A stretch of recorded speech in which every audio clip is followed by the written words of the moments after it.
Dear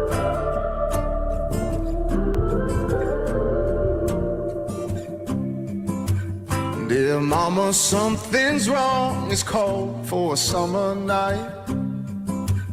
I feel there's something far beyond what is in my sight.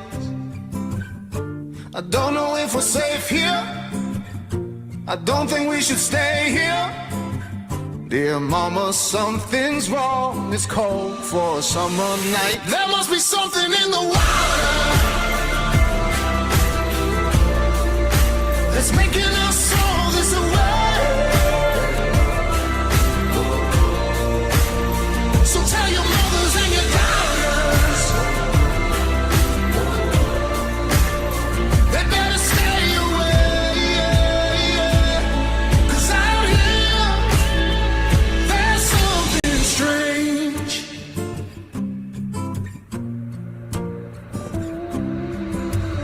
I send an SOS, but nobody hears the call. I'm starting to wonder if anyone's out there at all. Don't know if it's just me or if we're going crazy. It's getting harder to breathe. There must be something in the water that's making us throw this away. No, no, no. So tell your mothers and your daughters they better stay away. 'Cause out here there's something strange. There's something strange. There's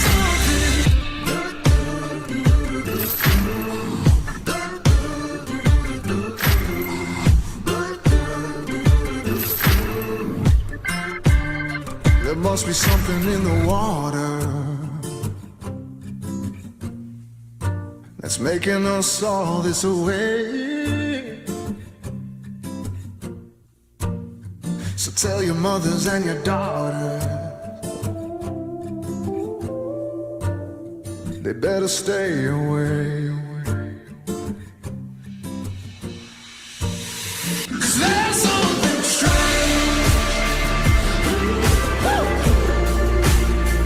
There's something strange. Yeah. There's something strange out here. There's something strange.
So that was my readings inside my house.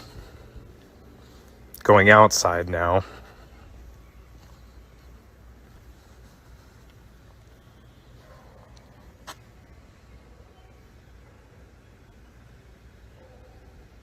Harmful.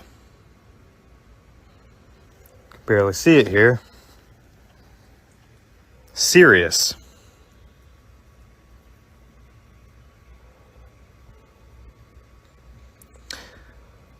This is what they claim is from wildfires, which is horseshit. The amount of formaldehyde in the air in Michigan, it's on the serious level, like we're talking like dangerous here. And it's just going up. I mean, this can cause huge issues.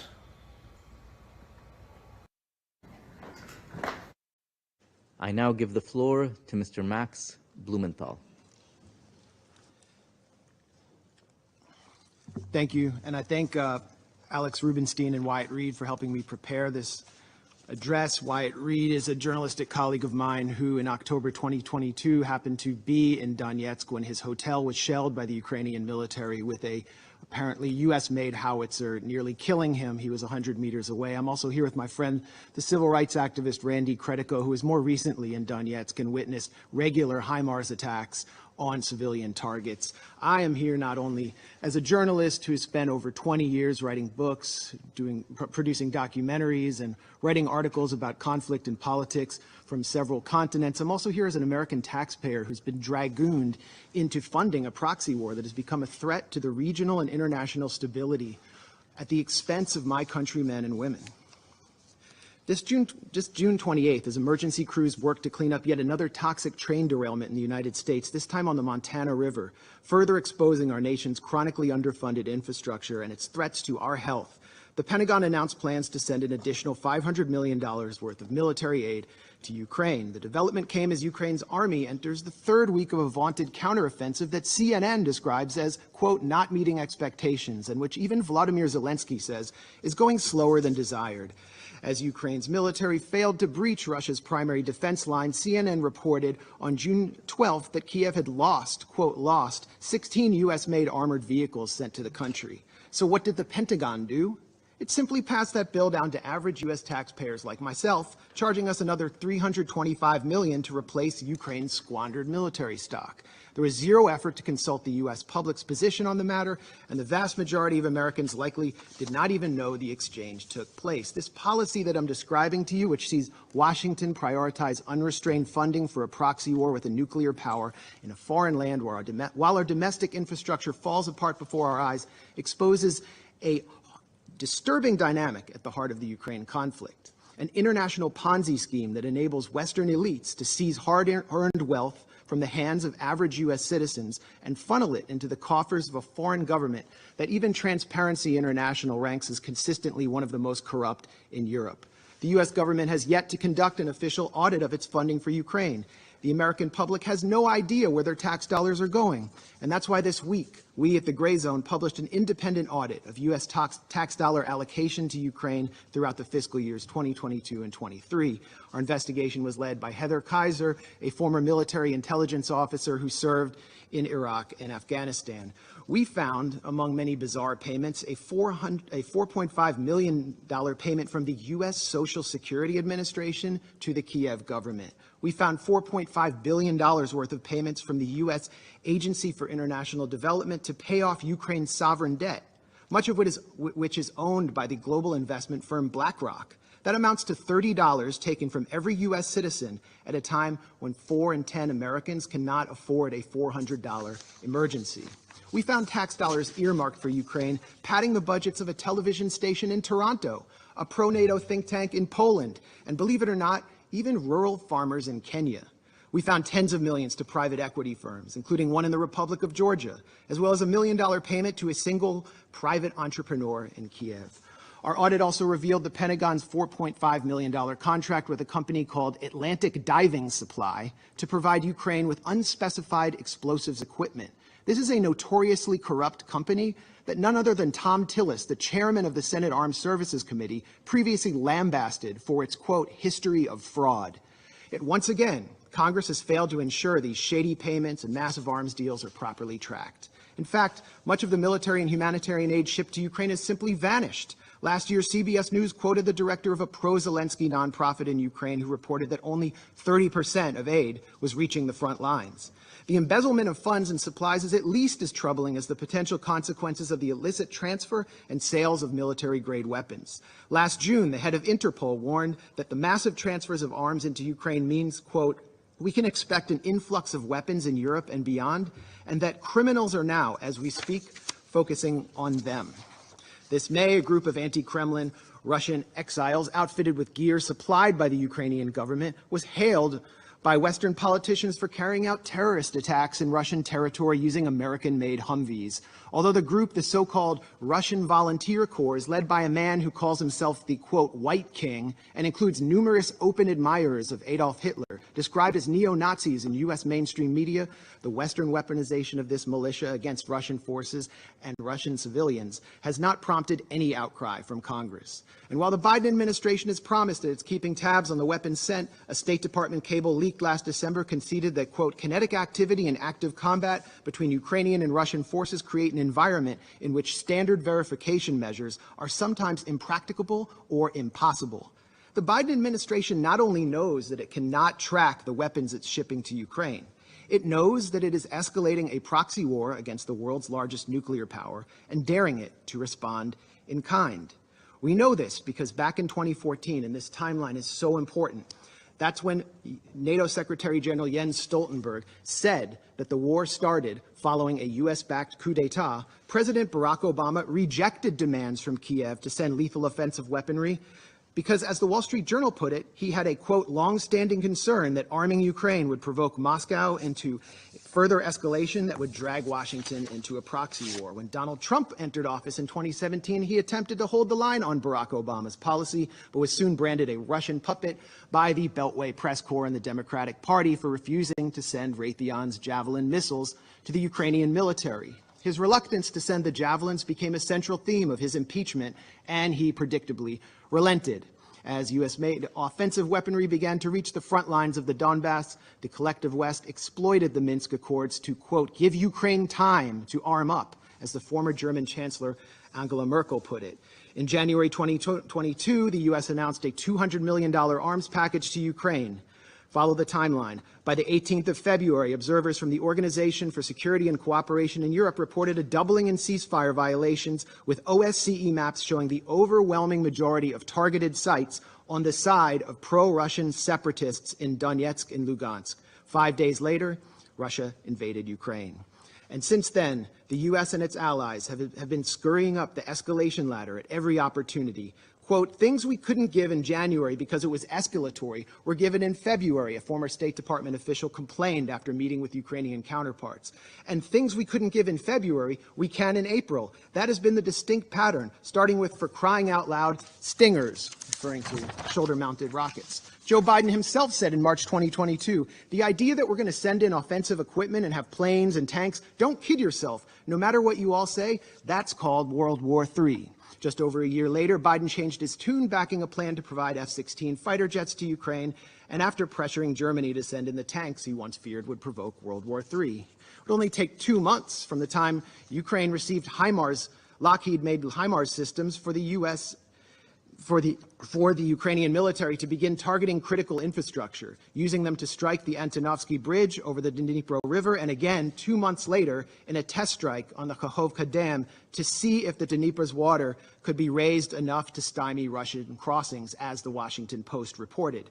3 weeks ago, the Kakhovka Dam was destroyed, triggering a major environmental catastrophe that caused mass flooding and contamination of the local water supply. Ukraine, of course, blames Russia for this attack, but has produced no evidence. Around this time, Ukraine also baselessly accused Russia of planning a provocation at the Zaporozhye nuclear plant. This triggered a resolution by Senators Lindsey Graham and Richard Blumenthal, no relation to me, calling for NATO to intervene directly in Ukraine and attack Russia if such an incident occurred. The move by Blumenthal and Graham thus established a de facto red line for initiating U.S. military action, much like the one set down in Syria, which, as a former U.S. diplomat commented to journalist Charles Glass, was an open invitation to a false flag. Will we see another Duma deception, but this time in Zaporozhye? This time with nuclear consequences? Why are we doing this? Why are we tempting nuclear annihilation by flooding Ukraine with advanced weapons and sabotaging negotiations at every turn? We've been told by people like Senator Dick Durbin that Ukraine is literally in a battle for freedom and democracy itself, and therefore anyone who opposes military aid to Ukraine opposes the very defense of democracy, according to this logic. So where's the democracy in Vladimir Zelensky's decision to ban opposition parties, to criminalize the media outlets of his legitimate political opponents, to jail his top political rival and his deputies, to raid Orthodox churches and jail clergymen? Where is the democracy in the Ukrainian government's imprisonment of Gonzalo Lira, an American citizen, simply for challenging the official narrative of Ukraine's war? And where is the democracy in Zelensky's recent decision to suspend elections in 2024 on the grounds that martial law has been declared? The answer is that Ukrainian democracy is harder to find these days than that country's commander-in-chief, Valery Zaluzhny. Senator Lindsey Graham has offered a much more grim and more on-the-mark rationale for supplying Ukraine with billions in weapons. As the senator boasted during a recent visit with Zelensky in Kiev, the Russians are dying. It's the best money we've ever spent. I repeat, the Russians are dying. It's the best money we've ever spent. And Graham has also said that Americans are ready to fight this war down to the last Ukrainian. While official casualty numbers are strictly classified, we must worry that Ukraine is well on its way to fulfilling the senator's ghoulish fantasies. As a Ukrainian soldier complained this month to Vice News, we don't know what Zelensky's plans are, but, quote, it looks like the extermination of its own population, like of the combat-ready and working-age population. That's it. Indeed, military cemeteries in Ukraine are expanding almost as rapidly as the Northern Virginia McMansions and beachfront estates of executives from Lockheed Martin, Raytheon, and assorted Beltway contractors benefiting from the second highest level of military spending since World War II. These are the real winners of the Ukraine proxy war, not average Ukrainians or Americans or Russians. The winners, or Europeans for that matter, the winners are people like Secretary of State Tony Blinken, who spent his time between the Obama and Biden administrations launching a consulting firm called West Exec Advisors, which secured lucrative government contracts for intelligence firms and the arms industry.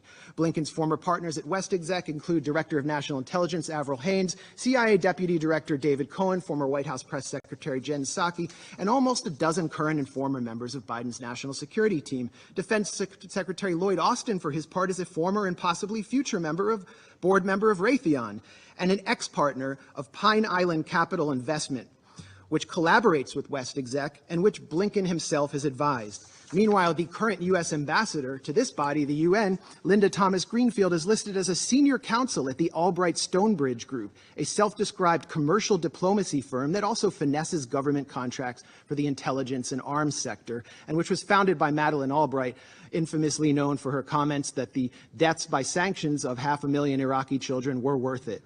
So while military-age Ukrainian men are ripped off the streets by military police and sent to the front lines, the financially and politically connected architects of this proxy war are planning to walk through the revolving door to reap unimaginable profits once their time in the Biden administration is over. For them, a negotiated settlement to this territorial dispute means an end to the cash cow of close to $150 billion in U.S. aid to Ukraine. So in closing, when the United States, my country, a permanent member of this council, has fallen under the control of a bipartisan regime which seeks to perpetuate a proxy war for as long as it takes, in the words of Joe Biden, which considers diplomacy synonymous with unilateral coercive measures to, quote, turn the ruble to rubble, as Biden pledged to do, whose leadership subverts negotiations in order to pursue profit while refusing to properly inform its own citizens what they're paying for, and pushes the sons and brothers of its supposed Ukrainian partners out onto a killing field in order to bludgeon a geopolitical rival, when both Zelensky and members of U.S. Congress are calling for preemptive strikes on Russia,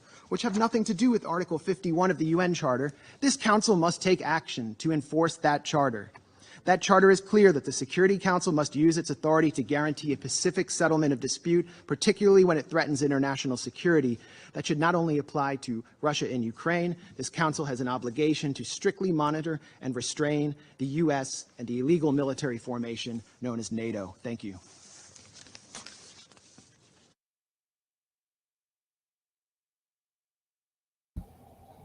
All I can say is Americans better wake up. They're slow walking us into a war. It's kind of nice to see people out there fighting this. Someone that's done his research, someone that's doing everything he can to try to stop this. If people would just wake up and care about these soldiers that they're getting ready to put into war. Earlier, I put on there's part in this video talks about the air quality that we're having in Michigan, that it's formaldehyde, because I can see this fog in the air, but I smell no smoke. This is not what happens when there are fires to the north of me. There's no smell of smoke. And there was another train derailment, an Amtrak train in California. Things are turning to shit real quick. I told everybody that's what Lindsey Graham, Blumenthal are trying to slow walk it, and so is the rest of them. I'm glad someone said that this was a proxy war started by the overthrow of the Ukraine government in 2014. People are, this is why they got to start a war. It'll take down the economies. It'll do everything. It'll give multiple power to these tyrants. And we're just on the verge of it. I'm telling you. You can see it. They did the same thing to get us in Iraq, Libya. I mean, every war, Korea, Vietnam.